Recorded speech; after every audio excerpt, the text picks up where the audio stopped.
11 बजे का corona bulletin आप देख रहे हैं और आपके साथ मैं हूं अर्पिता आर्य। और सबसे पहले बात भीलवाड़ा की, क्योंकि वहां पर जो स्थिति है वो सबसे छुपी हुई नहीं है। वहां जिस तरीके से केस आए और उसके बाद उनको रोका गया है, वो मॉडल पूरे देश में चर्चा का विषय बना है। और इसीलिए हमारे साथ बात करने के लिए भीलवाड़ा के कलेक्टर राजेंद्र भट्ट इस वक्त जुड़ चुके हैं। राजेंद्र जी, ये जो भीलवाड़ा मॉडल है, दरअसल कैसे आपने इसको कंट्रोल किया और अब ये पूरा देश मान रहा है कि भीलवाड़ा में एक भी केस अब सामने नहीं आए? भीलवाड़ा, नमस्कार। भीलवाड़ा की जो स्थिति है वो आज की तारीख में कहें तो हमारे पास एक भी पॉजिटिव केस नहीं है। जो 18 तारीख से शुरू होकर और 29 तारीख तक हमारे 26 केस एक साथ आए थे और वो एक ही प्राइवेट हॉस्पिटल के डॉक्टर्स, उनका नर्सिंग स्टाफ, उनके जो हेल्थ वर्कर्स वो लोग थे। और उसके बाद लगातार डॉक्टर्स के अथक प्रयास से, सभी टीम वर्क के प्रयास से हमने धीरे धीरे लोगों को ठीक किया। और पहले 2 रोगी जो थे हमने उनको ठीक करके घर भेजा, फिर उसके बाद 9, फिर वापस 9, फिर 4, इस तरह करके आज हमारे 24 जो कोरोना पॉजिटिव पेशेंट्स थे वो अपने घर सकुशल वायरस फ्री जा चुके हैं।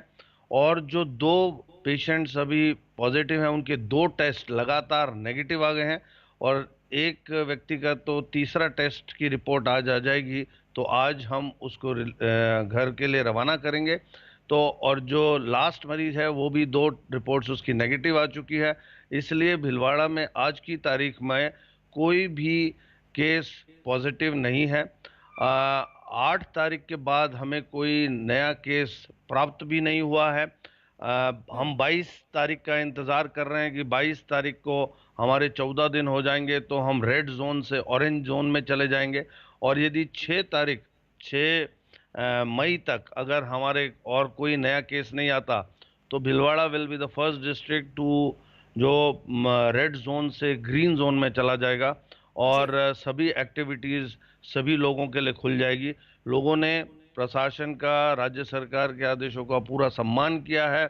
यही वजह है कि यहाँ कंप्लीट लॉकडाउन कर्फ्यू के बावजूद लोगों ने पूरा साथ दिया और अपने घरों में रहे। उसी का परिणाम ये है कि आज हम इस स्टेज पर पहुंचे हैं।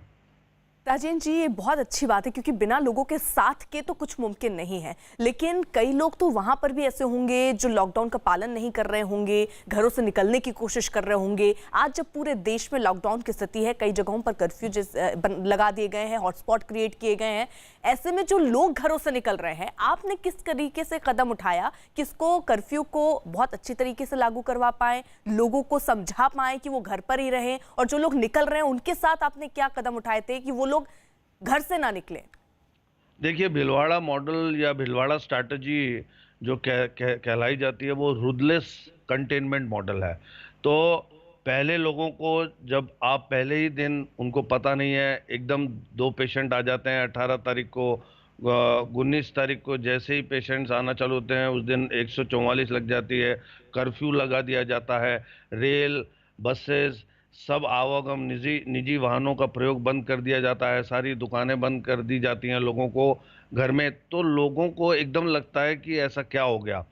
कई लोगों की शादी ब्याह हैं, कई लोगों के कोई दूसरे जगह जाना है। तो ऐसी स्थिति के अंदर बहुत लोगों को कठिनाई तो होती है और इसलिए वो, उनको लगता है कि एकदम क्या हो गया। लेकिन जैसे ही उनको बताया गया, उनको समझाया गया कि एक ऐसी संक्रामक चीज़ भीलवाड़ा में आई है और जिससे अगर हमने अपने घरों में आप लोग नहीं रहे तो ये संक्रमण एक एपी सेंटर बन सकता है, भीलवाड़ा का नाम खराब हो सकता है। जिस तरह कहीं मीडिया ने भी इसको इटली की संज्ञा दे दी थी, तो लोगों को ये बताया गया, क्या आप भीलवाड़ा के नाम पर कलंक लगवाना चाहते हैं? क्या आप चाहते हैं कि भीलवाड़ा को सब इस दृष्टि से देखें कि हर राज्य में, हर डिस्ट्रिक्ट में कोरोना फैलाने वाला जिला भीलवाड़ा बनाना चाहते हैं? या फिर भीलवाड़ा को और पूरे प्रदेश को, लोगों को, क्योंकि हमने आइसोलेट कर दिया था पूरे भीलवाड़ा को, सील कर दी थी बाउंड्रीज, तो उनको एक कह दिया कि हमने सील कर दी है, अपन लोगों को मिलकर इस चेन को यहीं तोड़ना है और कोविड को यहीं हराना है, ताकि हर भीलवाड़ा वासी फिर एक हो गया इस युद्ध में। और जो हमारी टीम्स थी, चाहे वो सर्वे टीम्स थी, चाहे पुलिस ने प्रशासन को सख्ती से लागू किया, चाहे हमने जब उनको खाने पीने के सामान वस्तुएं घर में पहुंचाने के लिए ट्रक्स पहुंचाई, तो जब शुरू शुरू में सोशल डिस्टेंसिंग फॉलो नहीं की, तो हमने रूथलेसली उस जगह उन ट्रक्स को हटा दिया कि अब आपको 3 दिवस बाद सब्जी मिलेगी, तब तक आपको नहीं मिलेगी। तो लोगों को लगा कि प्रशासन सख्त भी है, और उन्होंने फिर धीरे धीरे एक्सेप्ट भी किया कि ये उनके भले के लिए है, उनके परिवार के भले के लिए है। और उन्होंने फिर प्रशासन का पूरा साथ दिया, और उनका पूरा साथ देने से ही आज तक यहाँ पर कर्फ्यू है। आज भी कोई भी दुकान, चाहे वो राशन की हो, चाहे मेडिसिन की हो, जी। कोई नहीं खुली हुई। उनके फोन से, जो हमारे कंट्रोल रूम्स पे फोन आता है, उस फोन से उनके घर दवाइयाँ पहुँचती हैं, सुबह उनके यहाँ दूध पहुंचता है, सब्जियां वगैरह सब घर पे डिलीवर की जाती हैं। राशन की कोई भी फैसिलिटी है तो घर पे की जाती है। तो अभी तक ये काम प्रशासन अपने एजेंसीज के माध्यम करवा रहा था। अब चूंकि 20 तारीख बाद हम इसके अंदर करीब 201 दुकानें हम ऐसी राशन की आइडेंटिफाई करेंगे उनको। लेकिन कोई भी व्यक्ति घर से बाहर आकर उन दुकानों पे नहीं जा पाएगा। उन दुकानों के लोग होम डिलीवरी कर कर जो भी सुविधाएं होंगी वो लोगों जी। को देंगे। क्योंकि जी। आज तक हम जो उनको दे रहे थे वो एसेंशियल आइटम्स दे रहे थे, जैसे जी। आटा, दाल, राजेंद्र घी। जी, ये बहुत अच्छा तरीका है जिस तरीके से आपने कहा कि अगर कहीं हॉटस्पॉट इलाका है या जो सील इलाके हैं, अगर वहाँ ट्रक पहुंच रहे हैं सब्जी पहुंचाने के लिए और लोग सोशल डिस्टेंसिंग का पालन नहीं कर रहे हैं, तो 3 दिन तक आप वहां पे ट्रक नहीं भेज रहे हैं और इस बात के लिए बता रहे हैं कि अब 3 दिन बाद सब्जी मिलेगी, इसलिए अगली बार जब लोग पहुंच रहे हैं तो पूरा सोशल डिस्टेंसिंग जो है दिमाग में रख रहे हैं, उसको फॉलो कर रहे हैं। ये बहुत ही अच्छी बात है। ये मुझे लगता है कि हर जगह करने की जरूरत भी है जहां लोग सोशल डिस्टेंसिंग ना माने। लेकिन राजेंद्र जी, एक तरफ तो आपने चलिए इधर यहाँ राशन लोगों तक पहुंचाए, घरों में रहने के लिए लोगों को बोला, लेकिन जो सैंपल लिए जा रहे थे लोगों की, क्योंकि बहुत जरूरी था कि अगर कोई केस ऐसा है जो जल्द से जल्द केसेस को पकड़ना, इसके लिए किस तरीके से स्क्रीनिंग की गई, किस तरीके से लोगों को आइडेंटिफाई किया गया, कोरोना पेशेंट को पहचाना गया और उनको तुरंत इलाज दिलवाया गया? देखिए, सबसे बड़ी समस्या जो हमारे सामने आई थी वो ये थी कि जो सबसे पहले पॉजिटिव केसेस आए थे वो डॉक्टर्स के थे। और जब डॉक्टर्स के केस होते हैं तो डॉक्टर्स अपने संक्रमण काल में कई लोगों को देख चुका होता है। और इस तरह से जब डॉक्टर्स, हमें उनके हॉस्पिटल रिकॉर्ड से ये तो पता लग गया था कि उन्होंने कितने लोगों को हॉस्पिटल में देखा, लेकिन घर में जितने पेशेंट्स देखे उसका उनके द्वारा कोई रिकॉर्ड नहीं रखा गया था। तो ऐसी स्थिति में हमारे पास ये था कि कितने लोग संक्रमित हैं, कितने लोग ऐसे हैं जो संक्रमण काल में उन डॉक्टर्स ने देखे हैं और उन्होंने संक्रमण को ग्रहण किया है और वो फिर दूसरे इलाकों में जा सकते हैं। शहर के लोग रूरल एरिया में जा सकते हैं और शहर के गांव के लोग दूसरे डिस्ट्रिक्ट्स में जा सकते हैं, दूसरे राज्यों में जा जी। सकते हैं। उन 5 राज्यों के पेशेंट्स उस लिस्ट में देखे जो संक्रमण काल में उन्होंने देखे थे। 13 बिल्कुल, यानी अन्य बहुत जिलों। महत्वपूर्ण है कि छोटी छोटी चीजों पर भी नजर रखी जाए और अगर किसी नियम कोई बनाए गए हैं तो उसका सख्ती से पालन करवाएं। राजेंद्र भट्ट जी, बहुत बहुत शुक्रिया आपका हमसे जुड़ने के लिए। इसी बीच बड़ी खबर आ रही है नौसेना से जुड़ी हुई। नौसेना के 21 जवान कोरोना पॉजिटिव पाए गए हैं और इन 21 जवानों में 20 आईएनएस आंग्रे पर तैनात थे।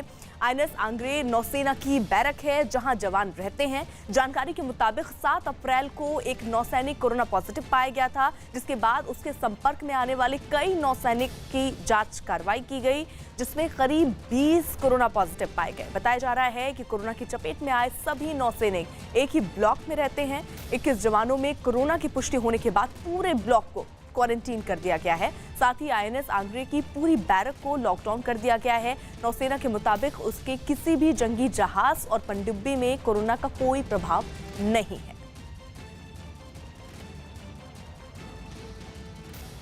मुंबई और महाराष्ट्र में कोरोना वायरस के जो मामले हैं लगातार बढ़ते जा रहे हैं। अब कोरोना वायरस की चपेट में भारतीय नौसेना के लोग भी शामिल हो रहे हैं। इस समय हम मुंबई के आईएनएस आंग्रे जो एस्टैब्लिशमेंट है, नेवी का बड़ा एस्टैब्लिशमेंट है, वहाँ पर हैं और बताया जा रहा है, जो जानकारी हमें मिल रही है कि इस एस्टैब्लिशमेंट में कोरोना वायरस के तकरीबन 21 मरीज सामने आए हैं और बताया जा रहा है कि ये 21 जो मरीज़ हैं वो नेवी के सेलर हैं जो स्टोर डिपार्टमेंट में तैनात थे। और आपको साफ बताना चाहेंगे कि ये जो सेलर हैं वो किसी भी जहाज जो वॉरशिप होती है और किसी भी पनडुब्बी सबमरीन में पोस्टेड नहीं थे। और जो जानकारी हमें मिल रही है उसके मुताबिक एक सेलर है वो बाहर से आया था, अपने परिवार वालों के साथ बाहर रहता था। यहाँ पर आने के बाद वो अपने साथियों के साथ रह रहा था और साथियों के साथ रहने के बाद ही बाकी के जो उनके साथी हैं उन्हें भी कोरोना ने अपनी चपेट में ले लिया है। जो आधिकारिक जानकारी अभी हमारे पास आ रही है उसमें से बताया जा रहा है कि 21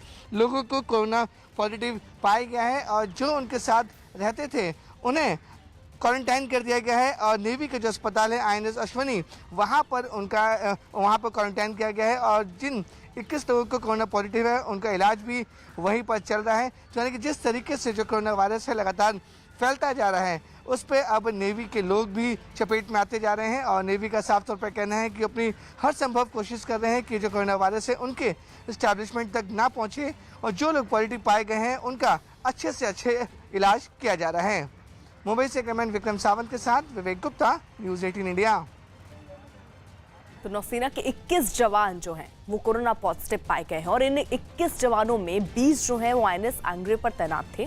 INS आंग्रे नौसेना की ही एक बैरक है जहां जवान रहते हैं और जानकारी के मुताबिक 7 अप्रैल को एक नौसैनिक जो है वो कोरोना पॉजिटिव हुआ था। उसके बाद उसके संपर्क में कितने लोग आए उनकी जांच की गई, जिसके बाद अब ये संख्या जो है वो सामने आई है। ICMR के कोरोना के सबसे प्रभावित इलाकों के लिए नई गाइडलाइंस जारी की है और इस गाइडलाइंस में किन लोगों के टेस्ट किए जाने चाहिए उसके बारे में ब्यौरा दिया गया है। इस गाइडलाइंस के मुताबिक जिन लोगों में लक्षण और जो पिछले 14 दिनों के दौरान विदेश से लौटे हों उनका टेस्ट किया जाना निहायत जरूरी कर दिया गया है। और इस गाइडलाइंस में हेल्थ केयर वर्कर्स के लिए भी दिशा निर्देश दिए गए हैं। इसके अलावा इस गाइडलाइंस में हॉटस्पॉट के बारे में भी स्पष्ट निर्देश हैं कि वहां किन लोगों का टेस्ट करना जरूरी है। उधर लखनऊ में एक साथ 54 कोरोना पॉजिटिव मरीज सामने आए हैं, जिसके साथ ही वहां कोरोना मरीज बढ़कर 160 हो गए हैं। 54 में 47 लोगों को GCRG कॉलेज में क्वारंटीन किया गया है जो कि तबलीग से जुड़े हैं और जांच के बाद सभी की रिपोर्ट जो है वो पॉजिटिव आई है। बाकी 7 लोग सदर बाजार और हुसैनगंज समेत दूसरे इलाके से हैं। पूरे उत्तर प्रदेश में कोरोना के मरीज बढ़कर इसी के साथ 948 हो गए हैं।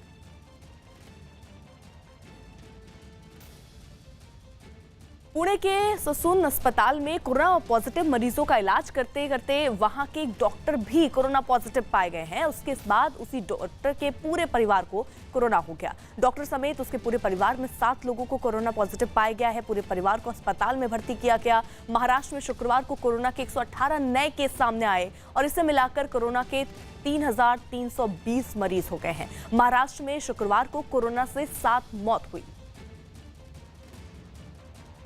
महाराष्ट्र सरकार ने 20 अप्रैल के बाद शुरू होने वाले उद्योगों और दफ्तरों के लिए दिशा निर्देश जारी किए हैं, जिसके मुताबिक राज्य में कृषि और कृषि से जुड़े सभी काम पूरी तरह से शुरू किए जाएंगे। अनाज मंडी और कृषि उपकरण से जुड़े काम शुरू किए जाएंगे। मछली पालन और पशुपालन सेक्टर पूरी तरह खोले जाएंगे। IT सेक्टर और कॉल सेंटर को 50% स्टाफ के साथ काम करना होगा ताकि कर्मचारियों का रोटेशन होता रहे। मास्क लगाकर और सोशल डिस्टेंसिंग का पालन करते हुए मनरेगा के काम शुरू किए जाएंगे। माल ढुलाई पर कोई रोक नहीं होगी। कुरियर, ई-कॉमर्स सामान और खाने की होम डिलीवरी चालू हो जाएगी। ग्रामीण इलाकों में मौजूद फैक्ट्रियों में काम शुरू हो जाएगा। साथ ही गोदाम और कोल्ड स्टोरेज भी खोले जाएंगे। लेकिन महानगरों और खासतौर पर कोरोना हॉटस्पॉट वाले शहरों में कोई फैक्ट्री नहीं खुलेगी। सड़क और निर्माण कार्य भी शुरू होंगे, लेकिन शर्तों के साथ ही काम की मंजूरी दी जाएगी। बेंगलुरु में लॉकडाउन की वजह से परेशान किसानों की मदद के लिए CRPF आगे आया। CRPF ने गांव-गांव जाकर किसानों से सब्जी, दूध, फल और अनाज खरीदने का फैसला किया, जिससे किसानों की मुश्किल आसान हो गई और वो उत्साह के साथ CRPF के जवानों को अपनी फसल बेचने की तैयारी करते नजर आए। CRPF आदमी इधर आने का परचेज कर दिया, बहुत अच्छा हो गया। इन किसानों की फसल तो तैयार थी, फल और सब्जी से भी खेत भरे हुए थे, लेकिन लॉकडाउन की वजह से उन्हें खरीदार नहीं मिल रहे थे। ऐसे में CRPF की पहल ने कई गांवों के किसानों की आमदनी का रास्ता खोल दिया। उत्पादों के खरीद की इस प्रक्रिया को अब CRPF उस इलाके के अन्य किसानों के साथ भी शुरू कर रही है, जिससे उनका माल उचित खरीदारों तक पहुंच सके और उन्हें मिल सके इस लॉकडाउन के दौरान जीविका का जरिया। यही नहीं, किसानों से सामान खरीदने से लेकर उसका इस्तेमाल करने तक कोरोना वायरस से बचने के लिए बने हर नियम का ख्याल रखा जाता है। और सीआरपीएफ की गाड़ियां रोजाना बेंगलुरु के कई गांवों के चक्कर लगाती हैं और इस नए सिस्टम में पूरी पारदर्शिता भी रखने की कोशिश की जाती है और किसानों से सब्जी, दूध, फल और अनाज बाजार के दाम में खरीदे जाते हैं, जिसके बाद पैसे सीधे किसानों के खाते में ट्रांसफर कर दिए जाते हैं। सीआरपीएफ किसानों से जो सामान खरीदती है उसका 3 तरीके से इस्तेमाल होता है। कुछ सामान सीआरपीएफ के जवानों का खाना बनाने वाली मेस में दिया जाता है, जबकि कुछ सामान लोगों को बाजार के दाम पर बेच दिया जाता है। इसके अलावा किसानों से खरीदा गया सामान जरूरतमंद लोगों में भी बांट दिया जाता है। दावा है कि सीआरपीएफ इन चीजों से रोजाना करीब 500 लोगों की जरूरत पूरी करती है। कर्नाटक में कोरोना वायरस के मरीजों की संख्या में तेजी से इजाफा हो रहा है। शुक्रवार को कर्नाटक में कोरोना के 44 नए मामले सामने आए और ये एक दिन में कर्नाटक में सामने आए सबसे ज्यादा मामले हैं। इन नए मामलों के सामने आने के साथ ही कर्नाटक में कोरोना पॉजिटिव मामलों की संख्या भी बढ़ गई है और अब ये आंकड़ा 359 हो गया है। दक्षिण दिल्ली के नेपसराय इलाके में एक डॉक्टर ने घर के अंदर फांसी लगाकर जान दे दी। सुबह 6 बजे पुलिस को इस आत्महत्या की जानकारी मिली। मरने वाले डॉक्टर का नाम राजेंद्र है, जिसका एक सुसाइड नोट भी मिला। पेशे से डॉक्टर राजेंद्र घर के पास ही अपना क्लिनिक चलाते थे। सुसाइड नोट के मुताबिक उनके परिवार ने एक विधायक और उसके एक साथी पर धमकी देने और कमीशन के रूप में मोटी रकम मांगने का आरोप लगाया है। परिजनों के आरोप कितने सही हैं, इस पर पुलिस फिलहाल जांच कर रही है।